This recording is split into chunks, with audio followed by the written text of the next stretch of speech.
This is the raw truth of my domestic violence. I want to touch base on a few things that happened in my life to show you an example of things that had happened that most people assume do not happen with domestic violence relationships. I didn't see it coming. In fact, I didn't realize he was that kind of a guy. He seemed perfect. He was amazing. He was wonderful. It was a whirlwind romance. He actually got to know me first before I got to know him. He tried to mirror my life and all his victims to draw us in. To my religion, to my He has been every religion just to get his victim, to get them to trust him. That everything that he tried to mirror was fake. He put on a mask, and he wore that mask in public. This mask prevented people from knowing who and what he really was. He was great, making people like him. Perfect stand-up guy. So no, I didn't see it coming. I wasn't a bad picker, as people say. It can happen to anyone. I was a military guy, and a lot of people respect the military. They see these guys as our war heroes. I put him on a pedestal. I thought he was a great guy. I didn't think he would do these things, nor do other people when they see our war heroes, when they see our veterans. And after we got married, within that first year, he was beating on me, and he eventually got arrested. It's a no-tolerance policy. His military buddies and the wives tried to silence me. They didn't want me to talk about it. They even told me my husband would lose his military career and that my children would get taken. They tried to get me to retract my statement with the police. I didn't get support. I didn't know who to turn to. This no tolerance actually was tolerated. They were willing to cover up for him and do whatever it took to help him out, but not help me, not help my kid. People assumed that it only happens to certain kinds of people. It happened to us. People also assumed because they saw these great vacations and these family photos and all these smiles and fancy gifts that he must be a great guy, that we must have a great life. I got threatened when I didn't want to go on a vacation with him. He threatened me if I didn't go to our trip to Costa Rica. And when we got there, he held me underwater. We spent 3 weeks in Florida, and we went to Disney World. On that last day of vacation, he beat me so badly. He pounded my head into the ground. I had bruises everywhere, all over my body. Christmas vacation, we went home to see my family in Michigan. He slammed on his brakes, going over 90 miles an hour. Food, drinks, things went flying everywhere. Then he ran around to the side of the car while the kids were terrified and kept yelling for me to open my door. I wouldn't open the door. I was scared. The kids were scared. They were begging me not to open the door. He finally calmed down and said everything would be fine, that he was just tired and wanted me to drive. So I unlocked the door. He pulled me out by my hair, threw me in a ditch, and then he took off. We had a really awesome vacation, all-inclusive, to Turks and Caicos. The only thing that wasn't awesome was the fact that he forced me to go scuba diving. Not only am I afraid of water, like really afraid, and barely can swim, but I had lung surgery, and I was scared. I was scared he was going to turn my air tank off. So instead of being paired up in a group of 2, we were paired up in a group of 3. I had another vacation. I was pregnant. He refused me medical care. I got listeria during that pregnancy. I was having contractions. I was vomiting. I was passing out. I I was scared. And the worst part was is we were in another country and he was angry. He had disappeared all night long, had lipstick all over his collar, and instead of trying to tend to his pregnant wife, he was angry because I got sick and he refused me medical care.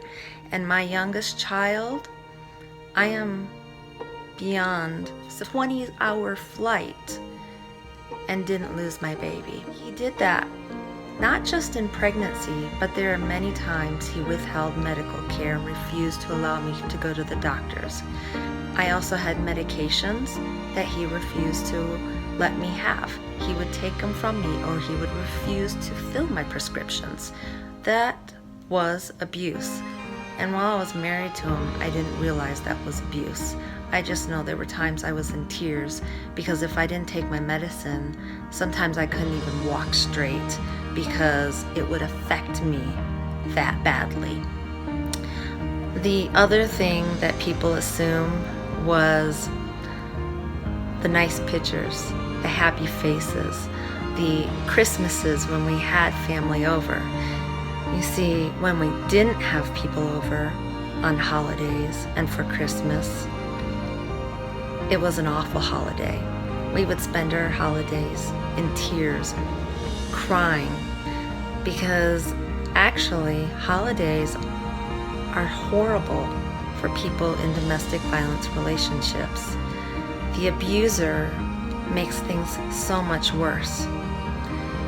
But when we have somebody there, he puts his mask on and everything looks perfect. People who witnessed us on holidays actually accused us of lying.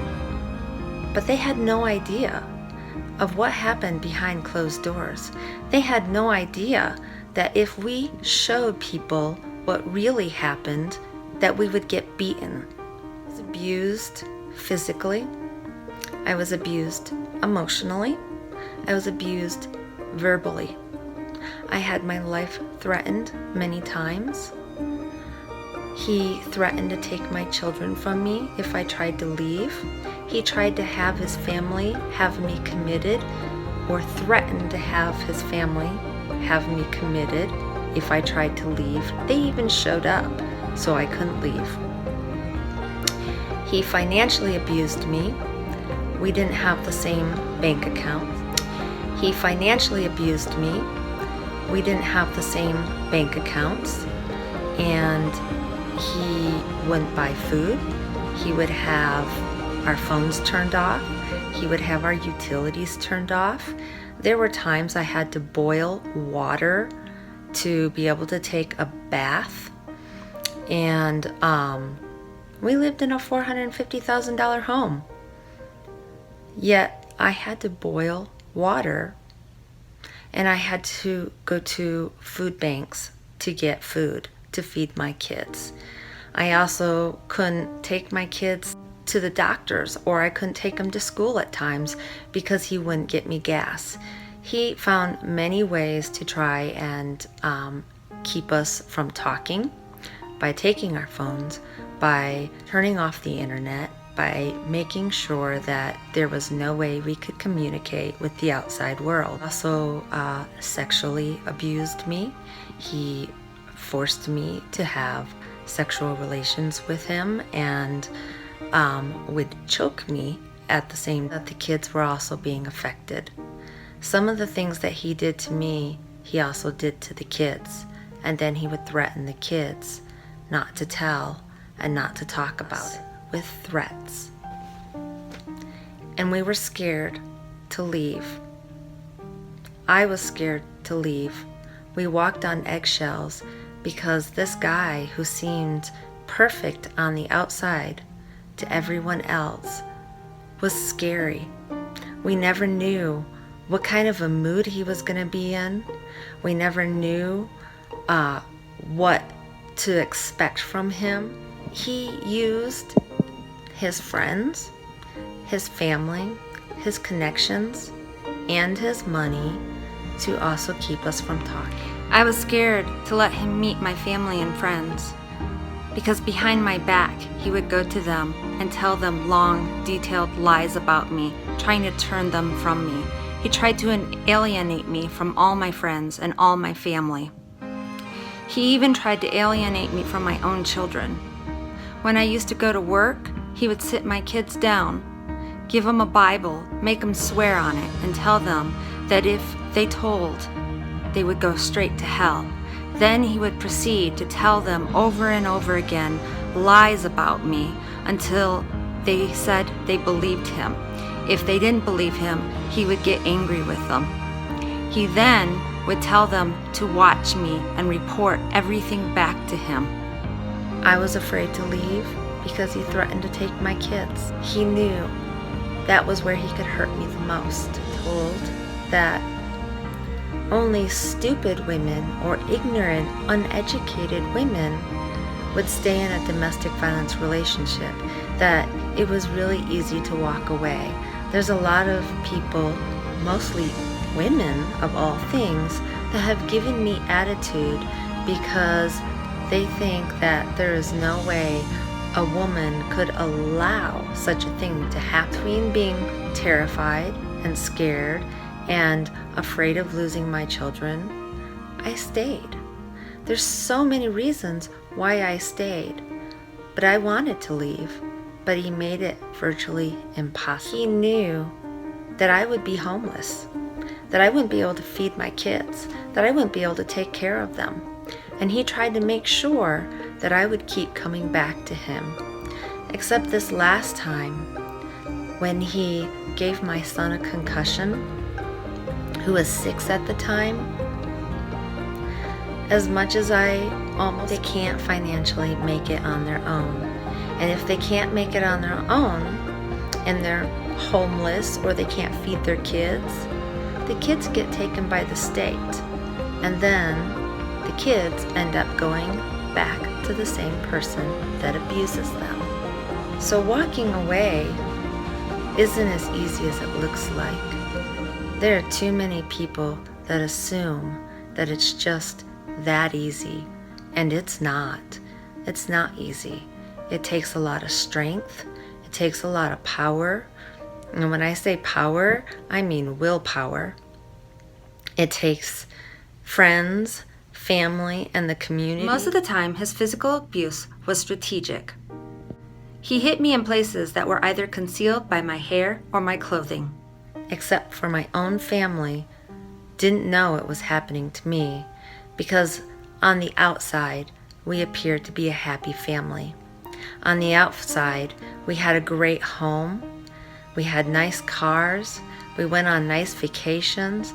I had an awesome ring. How in the world could someone like me be abused? It can happen to anyone. Domestic violence does not discriminate. Physical wounds fade, but verbal wounds are the hardest to recover from. While I continue to recover, I can proudly say I am a survivor.